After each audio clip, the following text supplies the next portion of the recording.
Hello everyone guys. So in this class we are going to discuss about it how you can insert a node in a sorted doubly linked list. यानी कि आपके पास एक sorted doubly linked list है तो आप उसमें एक node को कैसे इंसर्ट कर सकते हैं।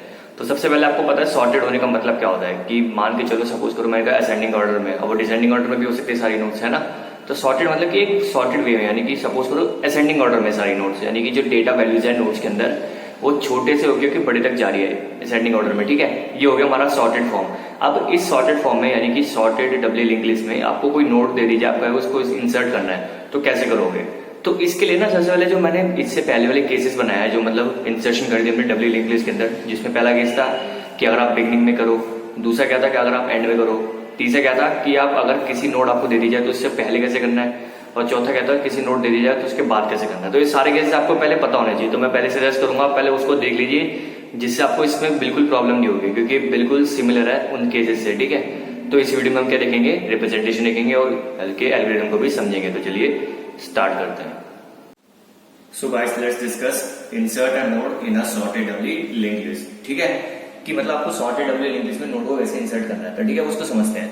सबसे पहले तो सपोज करो आपको एक डबली लिंक लिस्ट दे रखी है, ठीक है, जिसमें देखो डबल डबल लिंक्स आपके, और हर एक क्या है, हर एक नोड में तीन तीन फील्ड्स है हमारी। तो डबली लिंक लिस्ट है सिंगल, और ये स्टार्ट पॉइंटर फर्स्ट नोड को पॉइंट कर रहा है। उसमें आप देखो सॉर्टेड कैसे है, क्योंकि इसमें डेटा देखो पहले 10 है, देन इंक्रीज होकर 20 हुआ, देन इंक्रीज होकर 40 हुआ, देन इंक्रीज होकर 50 हुआ, यानी कि असेंडिंग ऑर्डर में, यानी कि ये सॉर्टेड डबली लिंक लिस्ट है, ठीक है।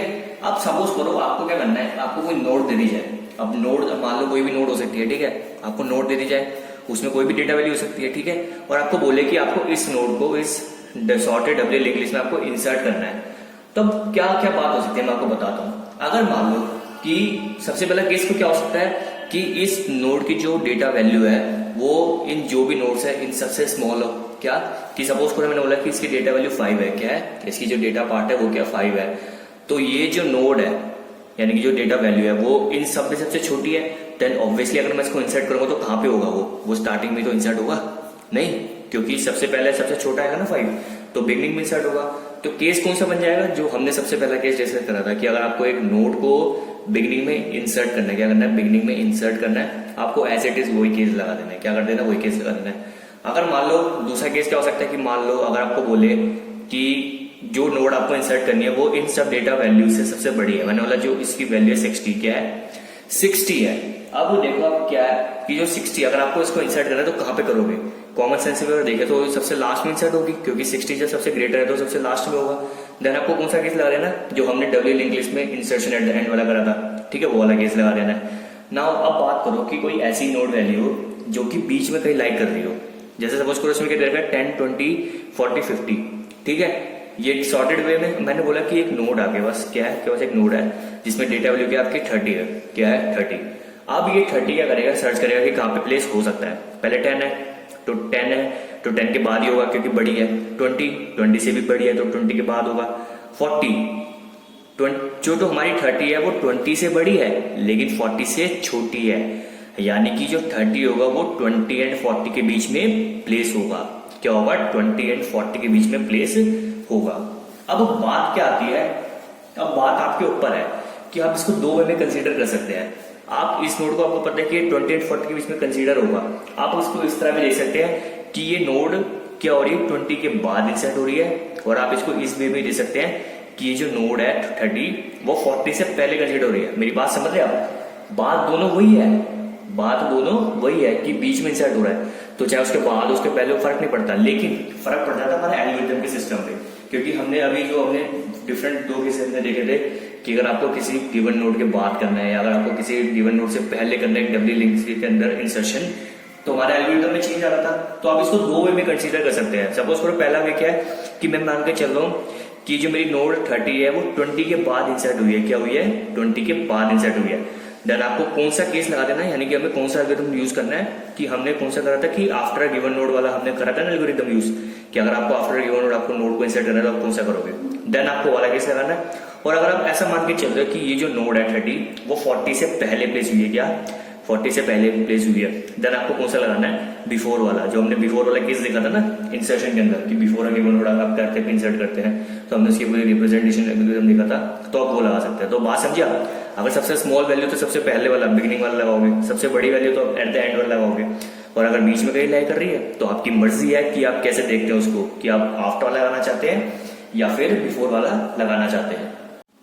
तो मैं इस केस में क्या मान के चल रहा हूँ कि जो मेरी नोड है जिसमें डेटा पार्ट मेरा 30 है वो मैंने 20 के बाद प्लेस करा है। क्या करा है मैंने 20 के बाद प्लेस करा है, यानी कि मैं कौन सा केस मान के चल रहा हूँ, आफ्टर द नोड वाला, क्या आफ्टर द नोड वाला केस मान के चल रहा हूँ। ठीक है, तो करना कुछ नहीं है, जैसे हमने आफ्टर द नोड वाले केस में करा ना, मैं कह रहा हूँ बिल्कुल एग्जैक्टली वैसे ही है, बस बिल्कुल माइनर से डिफरेंस है। क्या माइनर से डिफरेंस, वो मैं बताता हूँ आपको क्या है।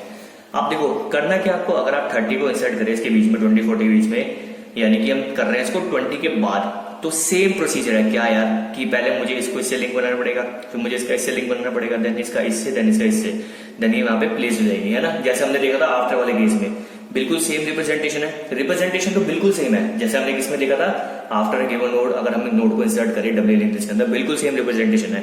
अब बात आती है एल्गोरिथम को डिस्कस करने की, तो अब इसका सबसे पहले एल्गोरिथम देखते हैं। ठीक है, सो गाइस सबसे पहले तो जब भी हम इंसर्शन देखते हैं लिंक लिस्ट के अंदर, तो सबसे पहले हम ये कंडीशन चेक करते हैं कि if avail equal to null then write overflow and go to step 13 and which is what exit and end of if. इसका मतलब तो आपको पता ही होगा कि अवेल इक्वल टू नल का मतलब कि अगर आपके पास अवेलेबल स्पेस नहीं है तो ऑब्वियसली सी बात है, जब अवेलेबल स्पेस नहीं है तो मतलब फुल है, वो ओवरफ्लो लिख देगा एंड गो टू स्टेप 13 मतलब कि एग्जिट हो जाएगा, क्योंकि स्पेस नहीं है तो नोड को इंसर्ट कैसे कर पाएंगे, नहीं कर पाएंगे।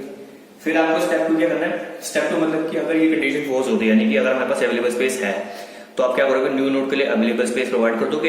एंड स्टेप 3 क्या है, set avail equal to avail of next. इसका मतलब कि जहां पे उसको फ्री स्पेस मिलता है पूरे टोटल अवेलेबल स्पेस के अंदर, वहां वो नोड इंसर्ट हो जाएगी। ठीक है, वहां वो अपना स्पेस ऑक्यूपाई कर लेगी न्यू नोड। अब क्या न्यू नोड अपनी स्पेस ऑक्यूपाई कर चुकी है, तो फोर्थ स्टेप देखो कि अब मैंने क्या करा कि set new node of data equal to VL, यानी कि उस न्यू नोड के डेटा पार्ट में मैंने वो वैल्यू डलवा दी। जैसे हमने अभी मान के चलो, हमने पीछे देखा था कि हमने नोड कौन सी लिया, 30 लिया, तो मतलब जो हमने न्यू नोड के अंदर वैल्यू डलवाई है वो क्या है, 30 है। ठीक है, अब क्या करना है, जैसे हमने आफ्टर वाले केस में देखा था, क्या देखा था आफ्टर वाले केस में कि हम एक पॉइंटर को डिक्लेयर करते हैं। क्या करते हैं, पॉइंटर को डिक्लेयर करते हैं जो कि फर्स्ट नोड को पॉइंट करते हैं, यानी कि start pointer and P pointer. हम सपोज करो मैंने पी पॉइंटर डिक्लेयर करा था, है ना, कि start pointer P pointer both हमारे फर्स्ट नोड को पॉइंट करेंगे। तो मैंने क्या करा कि set P is equal to start, इससे क्या होगा कि दोनों फर्स्ट नोड को पॉइंट करेंगे। जैसे आप यहां देख सकते हो कि मैंने पी पॉइंटर डिक्लेयर करा, वो भी स्टार्ट भी यहीं पे पॉइंट कर रहा है, पी भी यहाँ पे पॉइंट कर रहा है, तो दोनों के दोनों फर्स्ट नोड को पॉइंट कर रहे हैं। अब बात आती है डिफरेंस की। अब डिफरेंस की बात आती है, डिफरेंस की बात क्या कि मैंने आपको बोलता ना कि मैं इसको मान के चलूं कि मैं इसको 20 के बाद इंसर्ट कर रहा हूं, यानी कि आफ्टर वाला केस है, तो मैंने आपको बोला था एग्जैक्टली सेम है, बस बिल्कुल माइनस का डिफरेंस है। तो माइनस का डिफरेंस आप देखते हैं क्या है कि कहता है कि repeat step 7 while P of data less than VL. बात समझ लो कि कह रहा है कि आपको स्टेप 7 को रिपीट करना है, और कब तक करना है कि जो पी पॉइंटर का जो डेटा पार्ट है वो वैल्यू से छोटा नहीं हो जाता। क्या वैल्यू से छोटा नहीं हो जाता। एंड 7 स्टेप क्या है, set P is equal to P of next, यानी कि मुझे पी को तब तक ये आगे बढ़ाते रहना है जब तक जो पी का डेटा पार्ट है वो वैल्यू से छोटा नहीं हो जाता। अब इसका मतलब क्या मैं आपको बताता हूं। याद है हमें आफ्टर वाले केस में क्या होता था कि हमें गिवन नोड दे दी होती थी। बात समझ रहे हो कि आपको ऐसा होता था कि आपको बोल देता था कि आपको ये नोड दे रखी है, आपको इसी नोड के बाद नोड को इंसर्ट करना है। तो उस केस में क्या होता था, आपको पता होता था कि आपकी गिवन नोड कौन सी और आपको किस नोड के बाद इंसर्ट करना है, राइट। इस केस में क्या है, कर तो हम आफ्टर समझ के रहे हैं, क्योंकि बीच में अगर आ रहा है कहीं पे तो हम आफ्टर समझ के कर रहे हैं, लेकिन हमें इसमें ये नहीं पता कि वो किस पर्टिकुलर जगह पे हो सकता है। अगर मान लो मैं बोलता कि मैंने नोड ले ली 45, बात समझना, मिनिमम लेते 45, तो वो 40 एंड 50 के बीच में इंसर्ट होता, राइट। तो मैं इसको ये मान सकता था कि हाँ ये जो नोड है वो 40 के बाद इंसर्ट हो रही है। मान लो अगर मैं लेता 15, क्या लेता 15, तो 10 और 20 के बीच में इंसर्ट होती है, तो मैं इसको मान के चल सकता था कि वो 10 के बाद इंसर्ट हो रही है।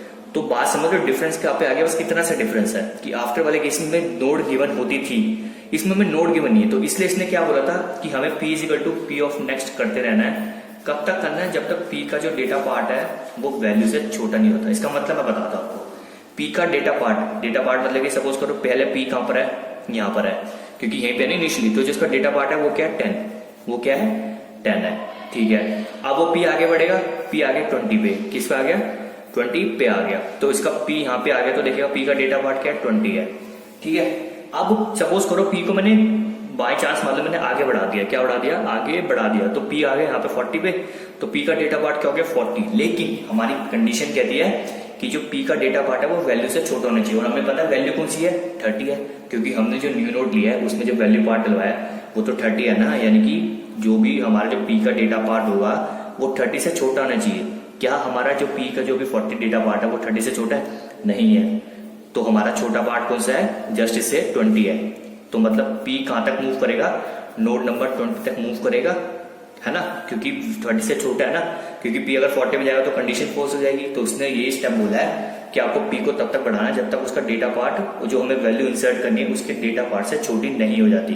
तो P ऑब्वियसली कहां पे आके रुक जाएगा, यहाँ पे आके रुक जाएगा, और इस केस से आप समझ लो खुद कि वो उसके बाद ही इंसर्ट हो जाएगा ना वो, क्योंकि अगर जब P यहाँ आके रुक गया तो अब मैं क्या करूंगा, इसको आफ्टर वाला केस लगा दूंगा और इसको कर दूंगा।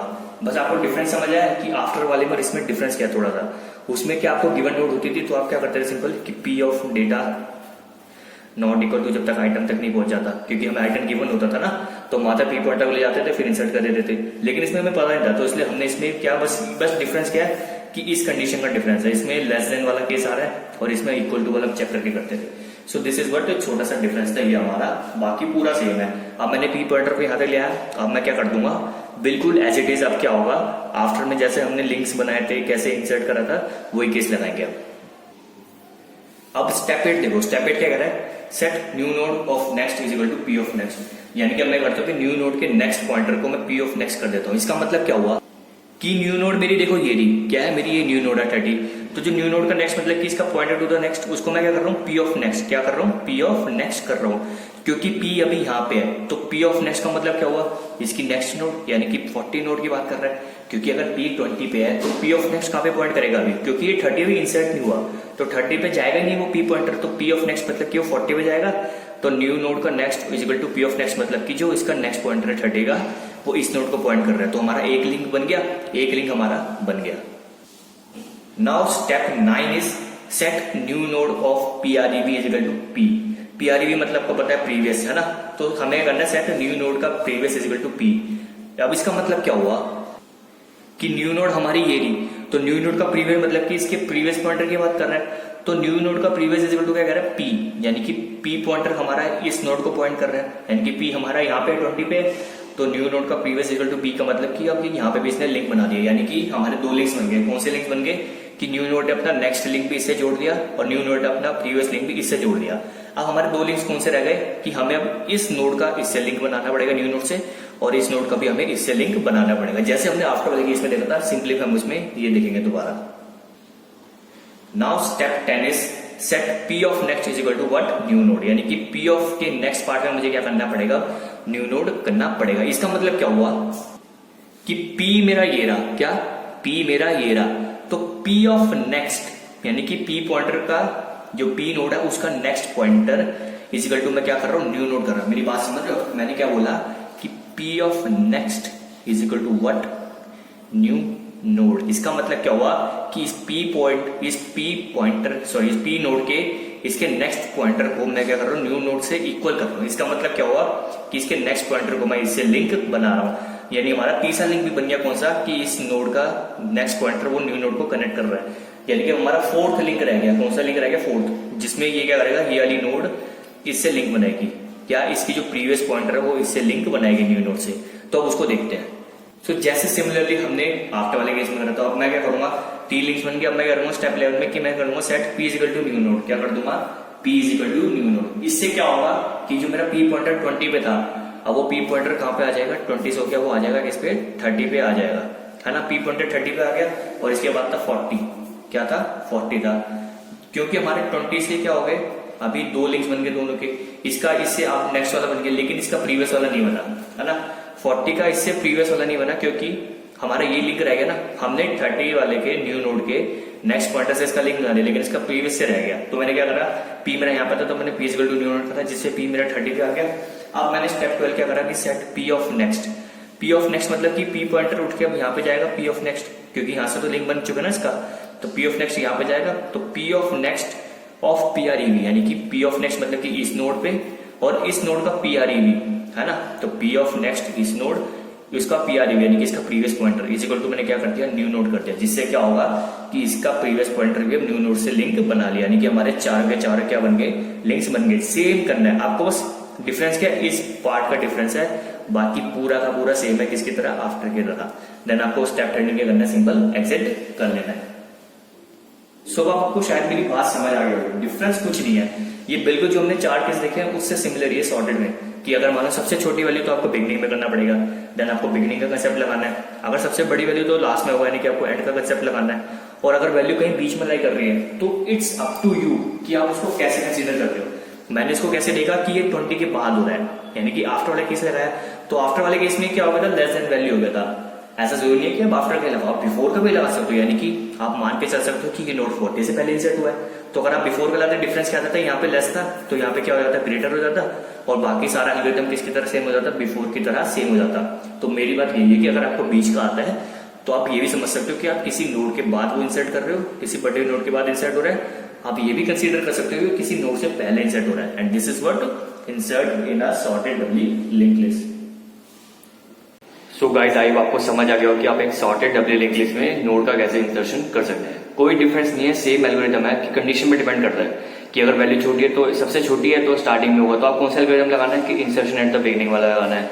बस उसमें थोड़ा क्या चेंज कर देना है, जो इसमें जो हमने कंडीशन लगाई थी ना कि पी ऑफ डेटा वाली इज इक्वल टू करके वैल्यू वाली कंडीशन लगाई थी, इसमें करना है P of data is less than greater than, वो आपको देख के लगा देना है। और अगर वैल्यू सबसे बड़ी है तो आपको लास्ट में कर देना है, और वैल्यू कहीं बीच में लाई कर रही तो आपको बीच में एप्रोप्रिएट प्लेस देखनी है, वहां पे नोड को इंसर्ट कर देना है। तो फिर आपको बिफोर आफ्टर वाला जो केस था वो आप कोई भी लगा सकते हैं, ठीक है। So this is what insertion in sorted doubly linked list. अगर आपको इस वीडियो में कोई डाउट है तो आप पूछ सकते हैं। Till then good bye, take care.